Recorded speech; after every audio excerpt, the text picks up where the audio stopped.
Hey everyone, so I have my wife and my first single ready to get mastered. I'm looking to kind of put the finishing touches on this, or at least I thought I was. I'm learning how to master, and and when I say mastering, I mean just taking it from the mix and getting it ready for the radio. Is what they say, radio ready. Maximizing the loudness, getting the dynamics right, making sure that it is the best that it can be. And I am learning a lot as I am learning how to master. And this is Wavelab. I have this open in Wavelab. And I'm going through a book. I'll show you right here. It's called Mastering in the Box. It's really awesome. It takes you through how to master in Wavelab, just mastering in general. But one of the things that we are looking at is the 3D frequency analysis, which you can see under the Analyze tab here is over here, 3D frequency analysis. And I was playing my song, which, I mixed. It took a while, a long time. I produced it and we did the recording. And it sounds good. I can tell when I play it in the car, it's a little bass heavy. I mean, I like it. It's rattling the mirrors and stuff. But I'm listening to it, and there's certain loudness levels you want to get to. Loudness, LUFS. Like, you want to shoot for certain loudness, but to make sure that it sounds good on streaming services, a lot of people are saying minus 14 LUFS. All right, they're loudness units full scale. And so what that means is if we look over at the loudness meter, you want to be shooting for this 14 right here. Now, I don't have it up that loud yet. And really I'm not going to be getting it up to that point until towards the end when I'm like really pushing it into the limiter at the very end of mastering. However, I want to compare it to reference tracks at a similar volume. So I got some tracks and I brought the levels of those tracks down a little bit just to compare it to mine. And then I also wanted to look at them through the 3D frequency analysis, see if mine is looking similar to theirs before I start bringing up the volume. Because what I noticed is when I would play back the two songs, even though mine was at a similar loudness, it sounded much quieter, even though the overall loudness was the same. So here's a little bit of my song. I'm just going to play it for you so you get an idea of what we're looking at. I'm not going to be playing the other artists' songs. I'll tell you what they are, and you can, look at it later on YouTube or Apple Music or whatever you listen to, Spotify. All right, so here's my song. In many times, in many ways, the God of our fathers, but by the prophets that weren't fought and weren't honored. But in these days, He sent His Son, the one who perfected faith and showed us love. He's not in many times. So I have it looped there, but you can get the general feel of the song. It's pretty bassy. It's relatively typical of a rap song. 808s, a little bit repetitive chords. I don't want to say too repetitive, but anyways. As I was looking at the other tracks that are my reference tracks for mastering, I was pretty blown away by what I found when I did the 3D frequency analysis. So I'm going to show you mine. So you click here, 3D frequency analysis. All right. And I just want to make sure this did a good job here because, I think it's just from the highlighted part. All right, here's the whole song. All right, so we can see here, so a frequency analysis, let's just talk about this really quickly. There's a fast Fourier transform, FFT, and basically this takes, and to get, mastering is pretty mathematical, so you want to understand what goes on behind it. So when we're looking at these images, what we're seeing are waves. And if you remember from math class, so y is, if you're looking at the y-axis, you're looking at amplitude, okay? And if you're looking at the x-axis, you're looking at time. So as we go through time, you can see the difference in amplitude over time. So this is moving forward in time. Obviously, we play it, and it moves forward.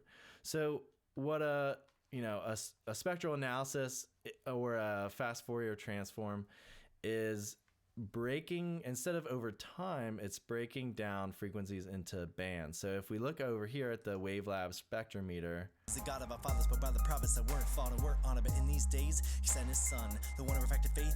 you get an idea of what's going on over really short periods of time. It's an instant analysis of what's going on. So the 3D frequency analysis is not only time, so I forget you have to use this. All right, so we have, this is actually time. If we look at it here, milliseconds, and then all the way over here towards the end of the song. And you can, change the way you're looking at time. So this would kind of be backwards. It also is looking at the frequency, just like that spectrum we were looking at where it has the instantaneous values. But this has the frequency spectrum as well. And so instead of moving around in time, it has a snapshot of the entire song and the entire frequency spectrum through that entire song. So I'm looking at these, and obviously, I mean, you can see, below, like in the yellow and way down to red. I mean, red is, arguably you can't even hear down at 20 hertz. But in the yellow is definitely low frequencies. So you can see below here and into the orange, into the deep, starting to get into red, you see a ton of, or I found a ton of bass, which is not surprising. I mean, that's what it sounded like in the song. So I was like, okay, I mean, that's a lot compared to over here. And we'll talk about, there's things called the equal loudness contours, or the, what are the names? Munson, Fletcher Munson equal loudness contours. But we'll talk about what that means. But as you're looking at this, pay attention to, and see if I can make this small. Like, so there's my song. All right. And I'm going to pull up, let's see. All right. So I wonder if I can have both of them up here on the screen. All right. Here's mine. And then I did Lil Wayne Drop the World. And if you guys are old enough to remember that hit, edited version, of course. So here, I find this spike funny. I'm not sure what I tried to find that in the song. I'm not sure what it is, but if you look at this, look how much frequency content there is up here in the mid range and the higher frequencies. Okay. And really, this is where the center of your hearing it. Like when we talk about these equal loudness contours, look them up.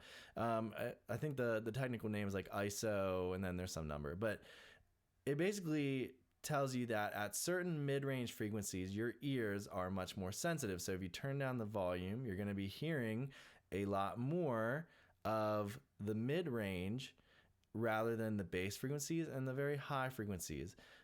And so what's interesting to me is how much there is going on here. And then I'm going to pull up another one. So let's see, we're going to build a little stack here, I guess. Actually, let me move them. Okay, so Tommy Prophet, one of my favorite producers. Let's get his up here. Okay, we look at this, and we're seeing, whoops. All right, we want to get all of them up here. Okay, there we are. We're seeing the same type of thing, okay? So if we spin it, look at this. So this is a pretty bass-heavy song, and obviously mine isn't, maxed out yet as far as dynamics. I haven't compressed it in the mastering stage, but look at, and I'm going to get rid of Lil Wayne's song there. Look at the difference. This was totally, I don't know, just startling to me seeing, all right, look how much bass is. And these are typical rap songs. Like these are typical, they sound similar to mine. They're my reference tracks, but look at the dynamics, or the, the volume, the loudness going on here in the mid range compared to mine, which, in my opinion, the mix sounds pretty good. But as I was looking at these, you could see that really throughout the song, I am lacking a lot in the mid range. And so as I'm trying to, go through my journey of mastering, learning how to master, A couple solutions come to mind, and maybe you can leave some thoughts in the comments about what to do, but is to not only do a high pass filter. So obviously you're going to bring down this. And now this doesn't take into account mid side, but I would definitely bring down the low end, or at least compress it with a multi-band compressor, bring down these. And then you could bring up the mids and a little bit of the highs. I mean, yeah, you can look at this all throughout up here. So you want to have, I mean, not that you want to look at one or two songs and just totally mirror them, but it definitely gave me an idea of how much more content is going on in a song that's similar to mine, but has more like you would say more loudness, or at least you would perceive it as being louder, but also contains a lot throughout all of the frequency spectrum. Another thing would be to just go back in the mix. I've been considering going back in the mix, just squashing the bass a little bit, maybe compress, maybe put a limiter on it. I don't have a limiter right now on my, I have a sub bass, 808, and another bass drum hit kick underneath the 808, try and give some punch. Maybe compress that, take away some of those dynamics. Like I said, maybe limit, maybe use a filter, use some EQ, bring those down and level a little bit. And then, you know, what would happen is I would bring this up, and it would look more like this if I just brought up the level and brought this down. Like, it's not like I'm not afraid of having all this here not being quite as, you know, the same amount as over here with his song. But those are some things that I've been thinking about for mastering. And obviously you don't want to just look at a graph and use that as your measurement, but it gives you an idea of kind of what's going on. Like I was curious why my song sounded so quiet compared to the other songs played at similar levels. And obviously you can see here, with according to those equal loudness contours, there's a lot more content that you're going to perceive as louder no matter what the matched loudness is that you play them at. So because this is here, no matter if I crank it up, this content is going to remain loud and louder than this content until a certain point, towards when you get, you know, high up in the dB. They'll start to equal out, but you can see that mine, I mean, if I'm playing this through a speaker, mine's gonna be clipping or distorting way before some of his. Now you could argue that maybe, but you definitely see, if you're trying to hear mine at this level, if you're trying to hear this as loud as Tommy Prophet's song, you're gonna need to turn mine way up, and this is gonna increase a lot further than this would have to get to the same loudness. And think about that for things like Spotify. All right, well, hopefully that was helpful. Thanks for watching. Leave comments. You know, this is a journey for me, not necessarily a total instructional video. So let me know your thoughts, and catch you on the next video.